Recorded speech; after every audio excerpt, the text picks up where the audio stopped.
너무 그 찬양도 너무 뜨겁게 열심히 기도도 하고 잘 보내다 왔습니다. 자, 그렇습니다. 이 큐티 이제 다시 시작이 됩니다. 그죠? 큐티 푹 쉬었잖아요. 그죠? 원래 한 52주 쉬고 있었는데, 그죠? 자, 큐티 이제 다시 시작하고, 그래서 오늘부터, 그죠? 어제 이제 큐티 학교를 했어요. 큐티 학교 이제 시작했고, 기독교 윤리반 오늘 9시에 있습니다. 줌으로 모이면 될 것 같습니다. 그리고 담회색반이 운영됩니다. 요거 이따 우리 고3반 친구들 아마 해당이 될 텐데요. 선생님께서 아마 설명해 주실 거예요. 그리고 우리 파자마 파티한 스포츠데이가 2월 24일, 25일에 있어요. 와우, 그죠? 볼링 대회가 이제 진행이 됩니다. 그래서 전사님한 볼링을 한 190 정도 나오잖아요. 뭐 쳤다 한 190, 뭐 210, 뭐 이 정도 나오기 때문에 여러분들이 전도사님을 못 이겨요. 이거는 맞아요. 그래서 개인별로 하면 전도사님이 우승을 하기 때문에 다 팀별로 하겠습니다. 팀별로 이렇게 해서 재미있는 그 일정이 될 것 같고, 혹시 파자마 파티 때 나는 이 영화를 좀 보고 싶습니다 하는 친구들은 언제든지 전도사님한테 얘기해 주세요. 그럼 전도사님이 이제 구해다가 이제 보여주겠습니다. 최신 영화는 안 되고, 그죠? 한 추천 부탁하겠습니다. 또 이제 자, 그리고 우리 동계수련회 전사님 여러분 그 활동지를 다 받았어요.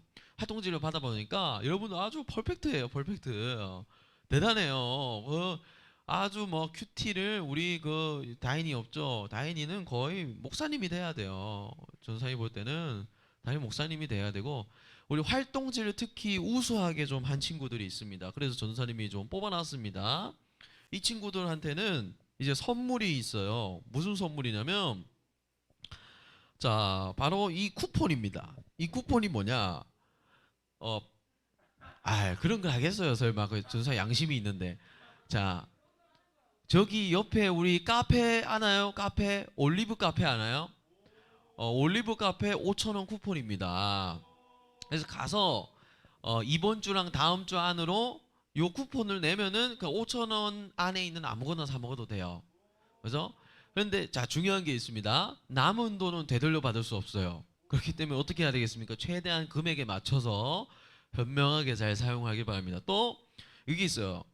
당근마켓에 팔 수 없습니다. 킹 받죠? 이렇게 적혀 있어요.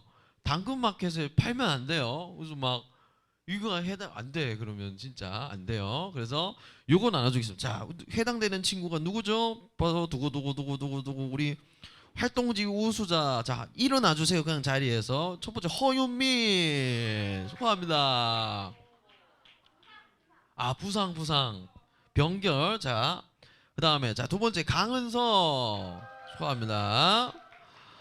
자, 그리고 세 번째 이다현 축하합니다. 이다현 축하합니다. 그다음에 정다인, 그죠? 보고 있지 다인아? 그래, 안녕. 너 당첨됐어.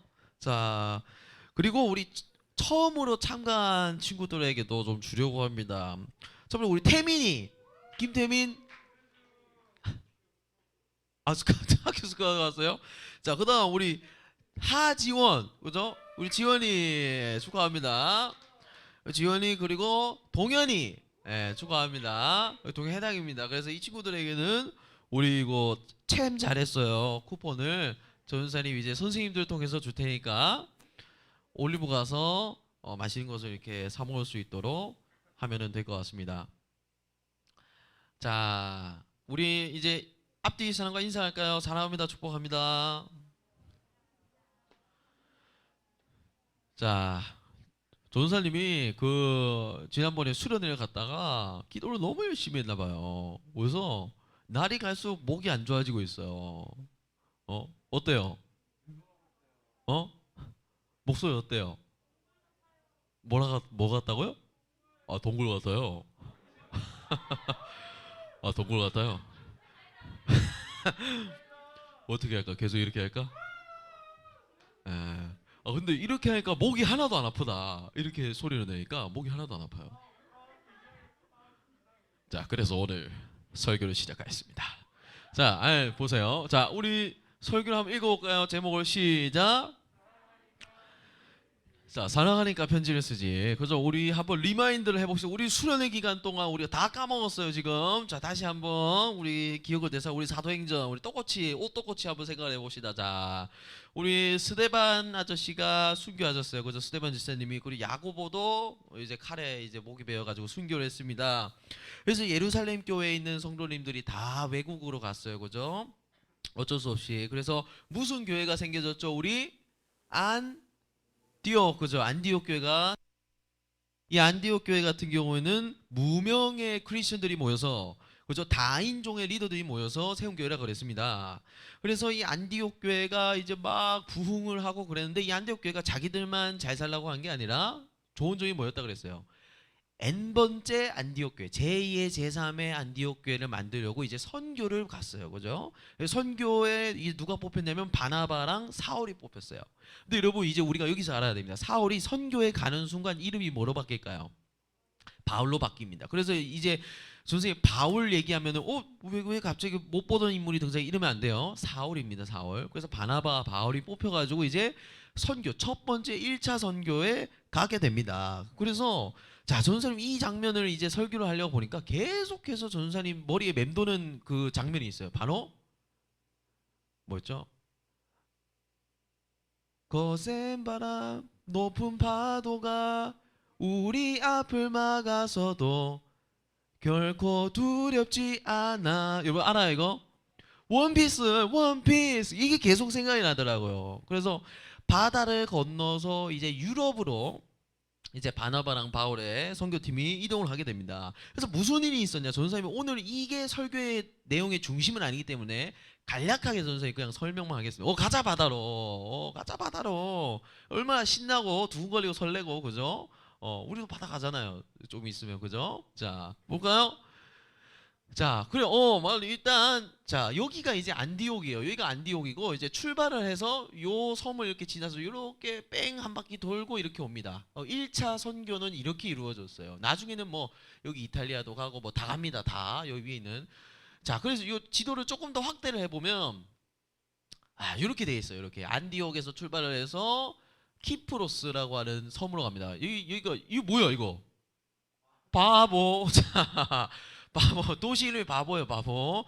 파포스라는 도시입니다. 여기 지나서 이렇게 삥 둘러서 다시 이제 배 타고 안디옥으로 돌아오는 코스예요. 자, 뭐 이거는 중요한 게 아니고, 그럼 무슨 일들이 있었냐? 선생님 아주 간략하게 이렇게 설명만 하겠습니다. 뭐 그냥 이따가 뭐 반별 모임 시간 때 그냥 잠깐 나눠주세요. 자, 첫 번째 우리 파포스라는 아까 그 바보라고 하는 도시에서는 이런 일이 벌어집니다. 딱 갔는데 가짜 선지자가 등장합니다. 가짜 선지자가 등장을 해가지고 바울과 바나바가 예수님의 이름을 전하는데 막 방해를 하는 거예요. 막 방해를 하고 예수님 이름 못 믿게 막 공작을 하니까 나중에 어떻게 되냐면 이 파포스의 이 거짓 선지자가 눈이 멀어버립니다. 눈이 멀어버렸어요. 그래서 깜짝 놀라가지고 이 당시에 같은 이 바울과 바나바의 선교팀에 있던 마가라는 사람이 있었어요. 청년이었는데 이 마가가 너무 무서워가지고 도중에 선교팀을 나와가지고 집으로 돌아가 버립니다. 너무 무서워. 그러니까 자기가 생각했던 선교랑 뭔가 다른 거예요. 마가 이 자기가 생각했던 선교는 약간 이런 거였어요. 예수님 믿으세요. 그러면 그래요 감사합니다. 막 이렇게 막 행복과 꽃밭 머릿속에 이제 막 꽃밭이 막 가득한 그런 선교인 줄 알았는데 가니까 웬걸 막 거짓 선지자가 막 등장을 해가지고 막 뭐라 그러고 가는 데마다 유대인들은 막 방망이 들고 쫓아오고 이러니까 무서운 거예요. 이게 자기가 생각했던 선교랑은 완전 다른 거예요. 목숨을 걸어야 할 정도니까. 그래서 도중에 집으로 돌아가 버리는 아주 중요한 사건이 하나 발생을 합니다.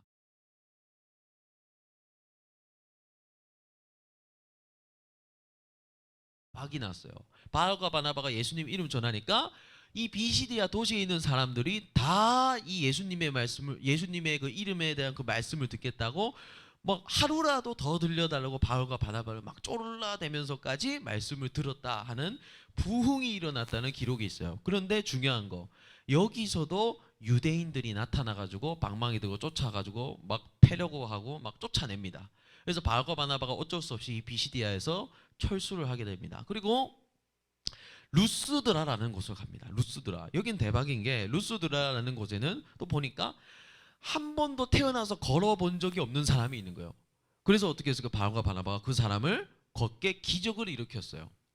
그런데 이 모습을 보고 루스드라에 있는 시민들이 태어나서 아니 못 걷던 사람이 걷는 건 처음 보잖아요. 그러니까 이 바나바와 바울을 보고 신으로 생각을 한 거예요. 근데 하필이면 우리 옛날에 그 그리스 로마 신화 책 본 친구들은 알 거예요. 제우스랑 헤르메스 알아요, 여러분? 제우스가 이제 나이가 좀 있고 헤르메스가 이제 좀 젊은 청년인데 바나바를 제우스로 생각하고 바울을 헤르메스로 착각을 해서 바울이랑 바나바를 놓고 예배를 드리려고 했어요, 이 사람들이. 그래서 바나바 깜짝 놀라서 아니 이거는 하나님이 하신 거지 우리가 한 게 아니다. 우리는 신이 아니다. 이러면서 막 만류하는 그런 장면들이 나옵니다.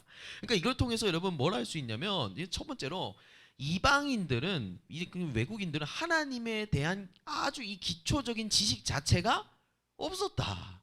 그러니까 정말 하나님에 대해서 일도 모르는 사람들이었다는 거예요. 두 번째로 우리가 알 수 있는 거는 가는 곳마다 유대인들이 선동을 하고 박해를 하고 쫓아내기가 일쑤였어요. 그러니까 분위기가 영 좋은 게 아니라 아주 험악했다는 거죠. 그래서 세 번째로 뭐가 또 중요하냐? 우리 이제 선교 일정을 이제 쭉 돌아보면 알겠지만 바울과 바나바가 정말 목숨을 걸면서 이렇게 예수님의 이름을 전했어요. 근데 그 예수님의 이름을 전한다고 사람들이 다 돌아오지는 않아요. 어떤 곳에서는 반반이 이렇게 갈리기도 해요. 어떤 곳에서는 막 첨예하게 의견이 대립하기도 해요. 이런 현상들이 나타나서 어쨌든 간에 이방인한테 외국인한테 예수님의 이름을 전하는 게 그래도 옳은 일이구나. 괜찮은 일이구나. 희망이 있구나. 소망이 있구나 라고 하는 게 이 1차 선교의 핵심이고 결론이 되었습니다. 그래서 이후에 어떻게 됩니까? 읽어볼까? 시작. 거기서 배 타고 안디옥에 이르니 이곳은 두 사도가 이룬 그 일을 위하여 전에 하나님의 은혜에 부탁하던 곳이라. 그들이 이르러 교회를 모아 하나님이 함께 행하신 모든 일과 이방인들에게 믿음의 문을 여신 것을 보고하고 제자들과 함께 오래 있으니라. 이렇게 해서 1차 선교가 끝이 나게 됩니다. 첫 번째 결실이 드디어 태어나게 된 것이죠. 외국 땅, 낯선 땅에서도 예수님 이름을 전했을 때 믿는구나. 사람들이 돌아오는구나. 이것을 첫 번째로 알게 되었다는 겁니다. 그런데 자, 오늘 이제 여기서부터 진짜 설교의 시작이에요. 그런데 자, 이상한 일이 발생합니다. 안디옥 교회에 어떤 사람들이 찾아옵니다. 근데 이 어떤 사람들은 예루살렘 교회에서 온 사람들이에요. 근데 예루살렘 교회에서 온 사람들이 이렇게 말을 합니다. 읽어볼까요? 시작. 어떤 사람들이 유대로부터 내려와서 형제들을 가르치되 너희가 모세의 법대로 할례를 받지 아니하면 능히 구원을 받지 못하리라 하니. 자, 말도 안 되는 일이 일어납니다. 자, 여러분 일단 우리가 이게 도대체 무슨 말인 걸 알기 전에 이걸 먼저 알아야 됩니다. 자, 여러분 이 당시에는 여러분 주보를 한번 볼래요? 주보 우리 보면은 3페이지에 나를 향한 사랑 고백 말씀을 만나며 하고 맨 아래에 이게 있어요. 유대인 출신 크리스천, 이방인 출신 크리스천 이렇게 나와 있는 거 보이나요? 찾았나요? 여러분 이 당시에는 교회 안에 그러니까 다 예수님을 믿는 사람들인데 두 가지 파로 나뉘었어요. 첫 번째는 이방인 그룹이에요. 아예 태어날 때부터 하나님의 하자도 모르고 태어난 사람들이 예수님을 믿게 된 경우와 두 번째로 하나님을 믿기는 믿는데 예수님을 안 믿다가 예수님을 믿게 된 유대인 출신 크리스천들이 있었어요. 그러니까 정통파죠, 이 사람들이. 근데 이 유대인 출신 크리스천들은 어떤 문제가 있었냐면요. 이 유대인 출신이니까 이 바리새인 출신 아니에요, 옛날에. 그러니까 어떤 게 있겠어요? 옛날 그 바리새인의 습관이 그대로 남아 있는 채 예수님을 믿게 된 거예요. 그러니까 아직도 예수님을 믿으면서 율법이나 이런 것들에 대해서 아주 강박적이게 지켜야 된다는 그런 잘못된 사고방식을 가지고 있는 사람들이 굉장히 많았어요. 자, 오늘 예루살렘에서 찾아온 사람들도 그런 사람들, 유대인 출신 기독교인들이 안디옥 교회로 찾아온 거예요. 이 사람들은 예수님을 믿고 있는데 여전히 뭐라고요? 율법에 대해서 아주 강박적으로 생각을 가지고 있던 사람들이었다고요.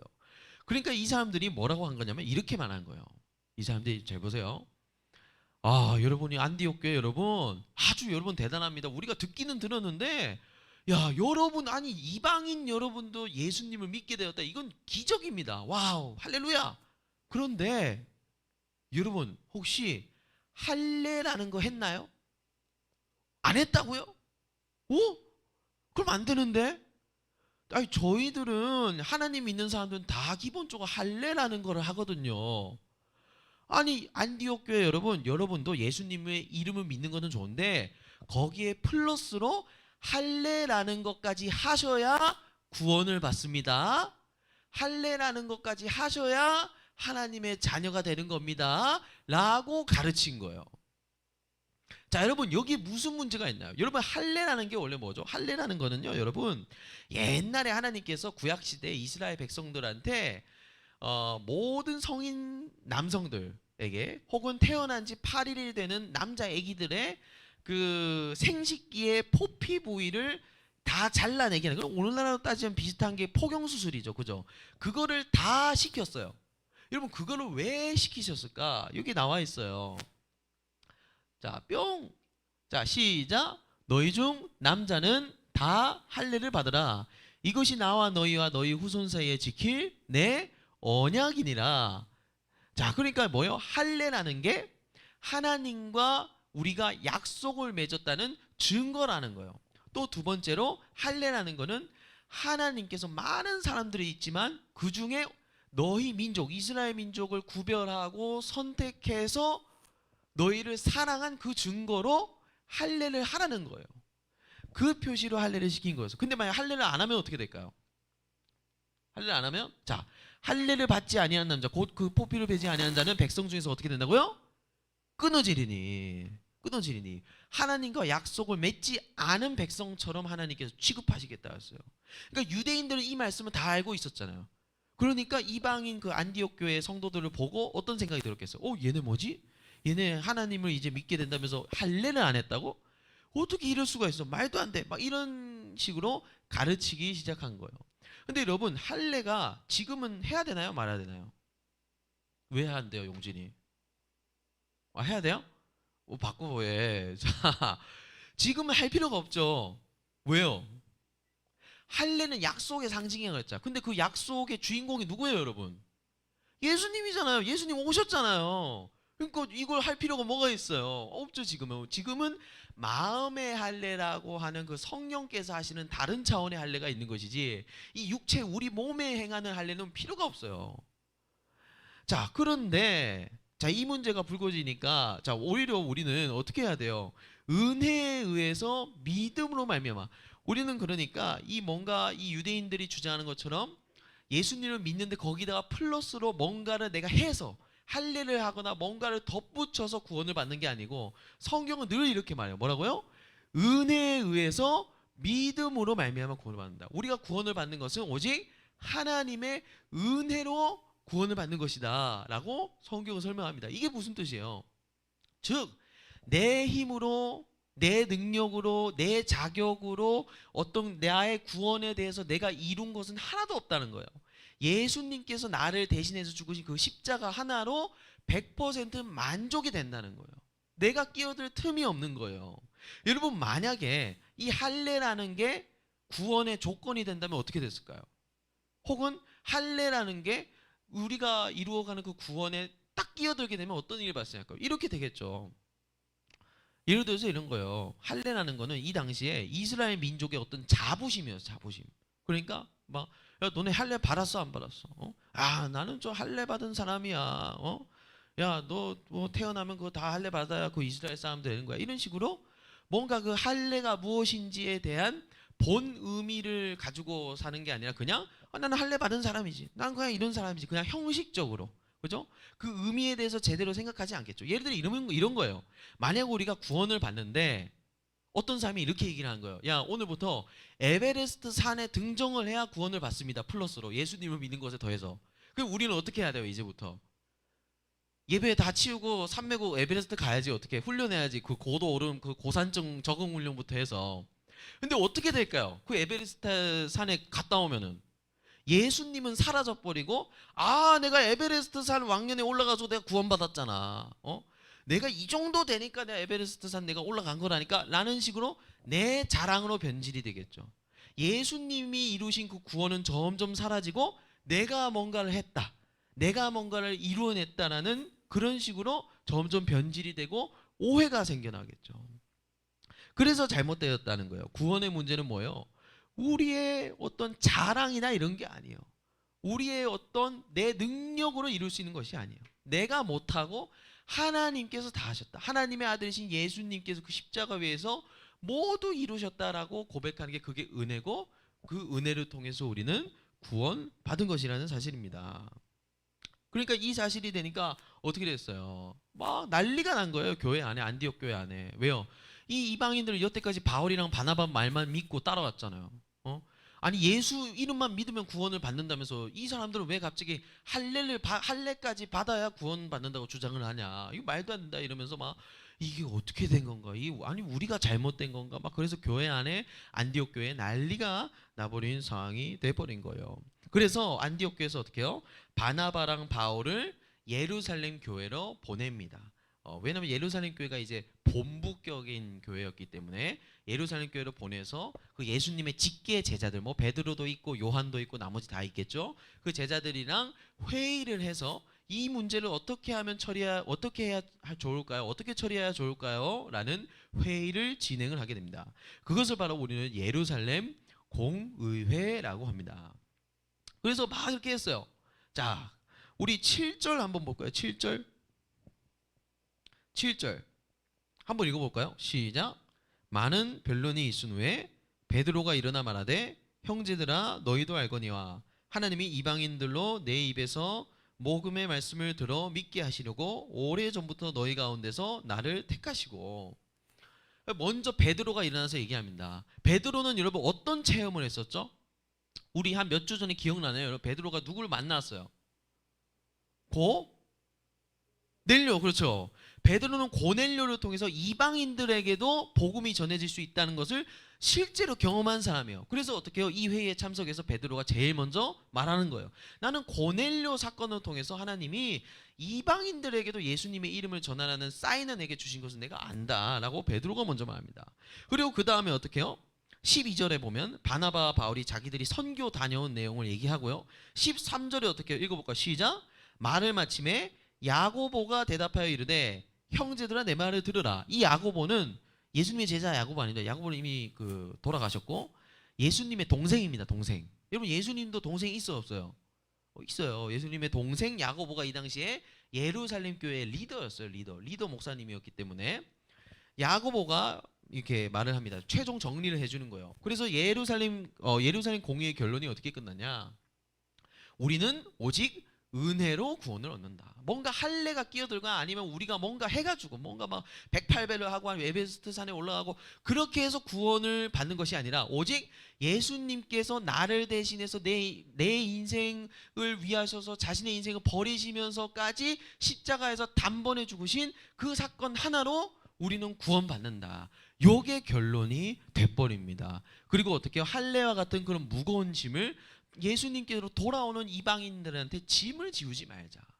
그 사람들 얼마나 기특하고 진짜 훌륭해요. 그런데 그 사람들한테 너네 할례까지 해야 돼 라고 하는 거는 이건 진짜 혹독한 것이다. 우리는 그런 것을 하지 말자라고 결의를 하게 됩니다. 그래서 결국에는 어떻게 해요? 이 예루살렘 공의를 통해서 더 이방인들을 돌아오게 하는 선교에 적극적으로 동참하게 될 수 있는 계기가 마련될 수 있었다는 거예요.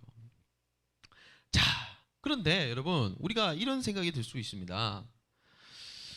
그러면 우리 친구들 중에 똑똑한 친구는 이런 생각이 들 수 있어요. 전도사님 맞아요. 그러면 내 노력과 내 힘과 내 의지가 내 구원에 전혀 영향을 미치지 않는다고 한다면 그럼 반대로 예수 믿는 사람들은 노력을 안 해도 되나요? 라고 생각할 수 있죠. 예를 들어서 내가 착한 행동을 한다고 구원받는 건 아니죠. 그죠? 그러면 구원이랑 관계가 없으니까 내가 착한 행동을 할 필요가 없나요? 하나님이 보시기에 선한 행동을 할 필요가 없나요? 그건 다른 문제라는 거예요. 자, 예를 들어서 보면 우리 요한복음 15장 8절에 이런 말이 있어요. 너희가 열매를 많이 맺으면 내 아버지께서 영광을 받을 것이요 너희는 내 제자가 되리라. 너희가 열매를 많이 맺으면 맺을수록 하나님이 영광을 받으시고 예수님의 제자가 될 수 있대요. 그럼 우리가 이걸 보고 착각할 수가 있어요. 그러면 오늘부터 열매 맺기 운동을 해야 되겠구나. 오늘부터 내가 착하게 착하게 살아야겠고요. 착하게 사는 운동 캠페인을 벌여가지고 그래가지고 우리가 하나님의 자녀가 되고 그렇게 되는 거구나. 근데 사실은 그 의미가 아닙니다. 여러분 요한복음에서는 이렇게 얘기를 해요. 하나님 아버지가 농부고 예수님이 포도나무래요. 포도나무. 그리고 우리는 뭐래요? 가지래요. 가지. 자, 그럼 생각을 해보죠. 우리는 가지래요.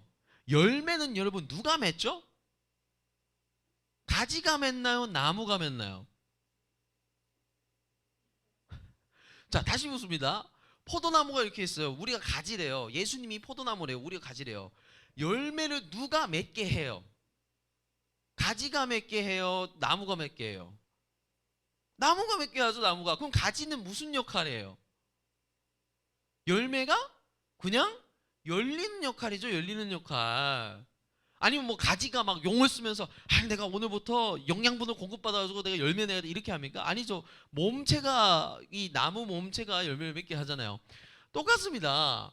열매를 많이 맺으라는 뜻은 우리 보고 애를 써가지고 용을 써가지고 열매 맺기 운동을 하는 얘기가 아니에요. 예수님이라는 나무에 붙어 있으면 저절로 열매가 풍성하게 열린다는 뜻입니다. 그럼 우리가 핵심으로 삼아야 될 건 뭐예요? 예수님한테 붙어 있는 거. 그거예요, 그거. 우리는 뭐 이렇게 해가지고 막 할례도 하고 뭐도 해가지고 내 구원을 위해서 내가 뭐 어떻게 해야 되지? 이럴 필요가 없다는 거예요. 오히려 나는 예수님한테 제대로 붙어 있으면 예수님을 닮아가는 선한 행실들이 자동으로 열매처럼 따라와지는 거예요. 우리는 믿으니까 행동하는 사람들이지 행동하니까 믿는 사람들이 아니잖아요. 예를 들어서 오늘 말씀도 그래요. 예를 들어서 자 전사님이 여자친구들한테 여태까지 전사님은 거의 한 달에 한 번씩 편지를 썼어요. 근데 편지를 한 20장 넘게 써봐요. 한 번에 25장 이렇게 써요. 무섭죠 살짝. 집착남 같죠. 그죠? 25장 편지를 써요. 대부분 내가 너를 얼마나 사랑하고 너를 언제나 어떻게 생각하고 있고 그리고 나의 신앙적인 조언들과 자 그런 것들 써고 25장을 써요. 근데 여러분 생각해보세요. 전사의 편지를 왜 써요? 여자친구한테. 오늘 제목을 보세요. 힌트를 곧 넣어놨잖아요. 사랑하니까 편지를 쓰죠. 근데 반대로 전사님이 편지를 쓰니까 사랑하는 거야 식으로 한다고 생각해보세요. 자, 봐. 내가 25장 썼지? 나 지난달에 20장 썼는데 이번에 5장 더 많이 썼다. 나 너 사랑하는 거야 이만큼. 이런다 생각해보세요. 여러분 어때요? 좋아요? 싫어요? 싫죠. 뭐 이런 인간이 다 있어. 아니 그럼 편지를 쓰지 마 그러면 자 이렇게 되잖아요. 그럼 마찬가지로 우리는 사랑하니까 편지를 쓰는 사람들이에요. 편지를 쓰니까 내가 이러니까 사랑하는 거지 라는 사람들이 아니에요. 우리에 대한 이 모든 행동들 행위들은 예수님께서 십자가에서 다 이루셨어요. 이미 우리의 공로가 아니고 우리의 힘이 안 들어간단 말이에요. 이미 예수님께서 다 이루시고 다 이루신 그 사랑이 우리 안에 있기 때문에 우리는 어떻게 해요?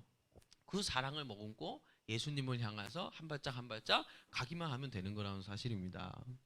자, 만약에 또 이런 일도 있죠. 예를 들어서 내가 방탄소년단 팬이에요. 방탄소년단 팬. 막 방탄소년단이 막 너무 좋아. 방탄소년단 누구 있죠? 그죠? 진 막 너무 좋아. 막 상상만 해도 좋아요.